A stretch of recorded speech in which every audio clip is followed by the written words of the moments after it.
Hello everyone, চলো আজকে তোমাদের সাথে শেয়ার করি ইন্ডিপেন্ডেন্স ডে সেলিব্রেশন। তবে সেলিব্রেশন বলতে সেরকম কিছু না, সকালে ঘুম থেকে উঠতে একটু দেরি হয়ে গেছিলো, কারণ এইভাবে বন্ধ অনেক দিন পর পাওয়া গেছে। সামার ভ্যাকেশনটা না গেছে ঠিকই, তবে প্রচুর চাপে গেছে, প্রচুর কাজ ছিল, বাড়িঘরের কাজ ছিল, তো সেসব নিয়ে তেমন একটা রিল্যাক্স ডেজ ছিল না। তবে সেই দিনের বন্ধটা পরপর 3 দিন পেয়েছি ঠিকই, ইন্ডিপেন্ডেন্স ডের দিনটা একটু। আর ইন্ডিপেন্ডেন্স ডে বাচ্চাদের কোনো প্রোগ্রাম থাকবে না সেটাও তো হতেই পারে না, ওদের স্কুলে ছিল নাচ গান, দুজনেরই দুটো ছিল। তো সেই দিন বাচ্চারাও যাবে দুপুরবেলা প্রোগ্রামে, তাই সকালবেলায় একটু হালকা ফুলকা খেয়ে দুপুরবেলা লাঞ্চটা একটু হেভি করেছিলাম। তো সেদিন আবার বোনের হাজব্যান্ড এসছিল আমাদের বাড়িতে, বাচ্চাটাও ছিল, কারণ 3 দিন পরপর বন্ধ পেয়েছে, তো ওদের গুয়াহাটিতে কিছু কাজ পড়েছিল, তাই সেদিনটা এসে আমাদের বাড়িতে থেকেছে। ও থাকাতে অনেকটা হেল্পও হয়েছে, কারণ বাচ্চাদের একটু প্র্যাকটিস করিয়েছি, এইসব করে আবার কিছু ডিশেস বানানো চাপের বিষয় হয়ে যায়। তো ও থাকাতে আমাকে হাতে হাতে অনেকটা কিছু এগিয়ে দিয়েছে, যেমন একটু পেঁয়াজ কাটতে হবে বা খাওয়াগুলো বানাতে শেপস দিতে হয়, সেগুলোতেও অনেকটা হেল্প করেছে। তো আজকে আমি বানিয়েছি ফিশ বলস।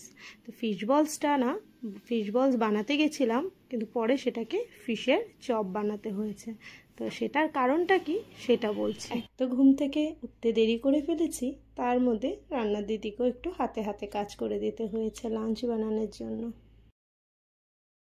সেদিন ফিশ বলস বানানোর জন্য সব কিছু রেডি করে রেখেছিলাম ঠিকই, কিন্তু তারপর বাচ্চাদের প্র্যাকটিস করাতে বসে গেছিলাম। প্র্যাকটিস করাতে করাতে দেখি মেয়ে বলছে, মা 1:30 বাজে, 3টের থেকে প্রোগ্রাম। শুনেই যেন মাথায় হাত, আরে এত দেরি হয়ে গেল, টেরই পেলাম না, কি করে যে সময়টা কাটলো। আসলে ঘুম থেকে যেদিন একটু দেরি করে উঠি সেদিন কিন্তু এইরকমই হুলস্থুল হয়ে যায়। এবার কাজটা হাতে নিয়ে ফেলেছি, সেটা না করে তো হবে না, আর তার মধ্যে বাড়িতে মাছ রাখাও যাবে না, পরের দিন জন্মাষ্টমী, তার জন্য কি করব, চাপে পড়ে গেছি, সেটা করতেই হবে। তো এর মধ্যে বোন ছিল বলে অনেকটা হেল্প হলো, আগেই বলেছি, তার জন্য দুজন মিলে সেরে ফেলেছি কোনোভাবে। তবে ফিশ বলস থেকে সেটা ফিশের চপ হলো কি করে, সেটা হলো ফিশের বলস বানাতে গেলে ছোট ছোট করে বানাতে হবে, আর এইভাবে ছোট ছোট করতে গেলে অনেক সময়ের কথা, হাতে একেবারেই সময় ছিল না, কারণ ডান্সে যাবে মেয়ে, তাকে তো মেকআপও করাতে হবে, আর মেকআপ করানোতে তো এটুকু বাচ্চার মেকআপ করানো খুব কষ্ট, তাতে সময়ও অনেক বেশি লাগে। তার জন্য এটাকে আমি বড় বড় শেপ দিয়ে দিয়েছি। আপনারা না চাইলে এটাকে ছোট ছোট করেই বানাতে পারেন, ছোট ছোটই বানাবেন, খেতে অসম্ভব ভালো হয়। বড় বেশি হলে মানে শেপসের জন্য, কিন্তু খেতে কিন্তু প্রচুর ভালো হয়েছে। ভাজতে সময়টা অনেক বেশি লাগে, ফিশ বলস যদি হয় সেটা ভাজতে যতটা না সময় লাগে তার ডবল সময় লাগে ফিশ চপকে। আর এটা না আমি 2বার করে ভেজেছি, একবার ভেজেছি তুলে রেখেছি, তুলে আবার সেটাকে ভেজেছি। এটা হলে যে কোনো চপ বা কচুরি টাইপ জিনিস, সেটাকে একটু 2বার করে ভাজলে না ভেতর থেকে ভালো করে কুক হয়। তো সেই জিনিসটা দেখানো হলো না, কারণ ভিডিও অন অফ করাটা সে সময় খুব একটা আমি মাথায় রাখতে পারিনি। যেটুকু করেছি সেইটুকুই, মানে সময়ের মধ্যে অনেকটাই তাড়াতাড়ি ছটপট করে করতে হয়েছে। তো বোন এভাবে করে সব হাতের কাছে দিয়ে দিয়েছে, আমি এভাবে শেপ দিয়ে দিয়ে বানিয়েছি। আর আমি সবসময় বলি, আমি যাই বানাই না, বাড়িতে যেসব জিনিস অ্যাভেলেবেল থাকে সেসব জিনিস দিয়েই বানাই, তেমন কিছু প্রয়োগই করি না যেটা আমাদের বাড়িতে অ্যাভেলেবেল থাকে না বা রেগুলার ইউজে রান্না হয় না।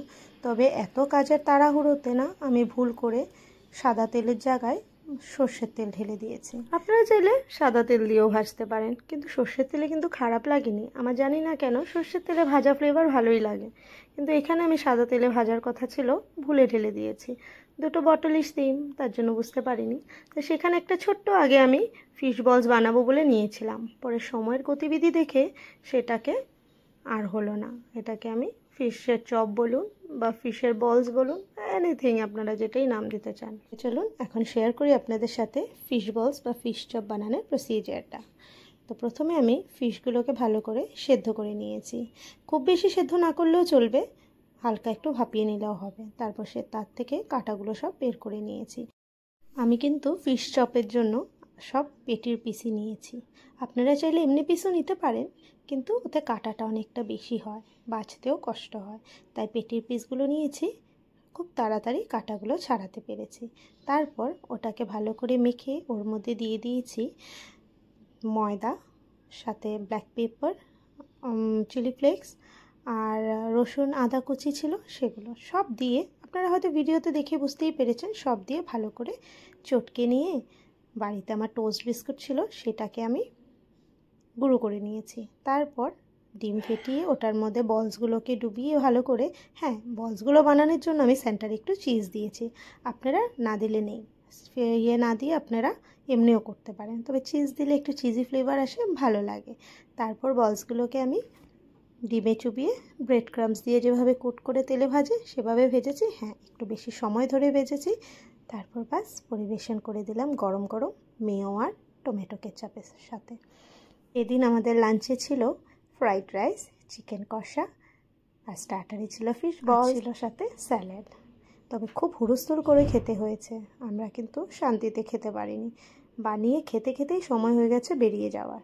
এর মধ্যে আমি আবার বাচ্চাদের রেডিও করেছি, করে চলে গেছি মেয়েদের গানের নাচের স্কুলে, সেখানে মেয়েরা পারফর্ম করে। প্রোগ্রাম শেষ হওয়ার পর চলে গেছিলাম একটু শপিং মলে, টুকটাক শপিং করতে, সেদিনটা একটু ফ্রি পাওয়া গেছে তো তাই। আপনাদের ভিডিওটা কেমন লেগেছে জানাবেন, আর এইভাবে কিন্তু একবার ডিশটা বানিয়ে খেয়ে দেখবেন, অসম্ভব ভালো হয়। যে বাচ্চা মাছ খায় না তারাও কিন্তু চেটে পুটে খাবে। আর ভিডিওটা ভালো লাগলে লাইক কমেন্ট শেয়ার করে দেবেন, আমার চ্যানেলটাকেও কিন্তু সাবস্ক্রাইব করে দেবেন, আর বেল নোটিফিকেশান কিন্তু অন রাখতে ভুলবেন না, যেন নেক্সট ভিডিও আসতেই আপনাদের কাছে নোটিফিকেশান চলে যায়। তবে আজকের ভিডিও এই পর্যন্তই, আসছি আবার নেক্সট ভিডিও নিয়ে। Till then tata.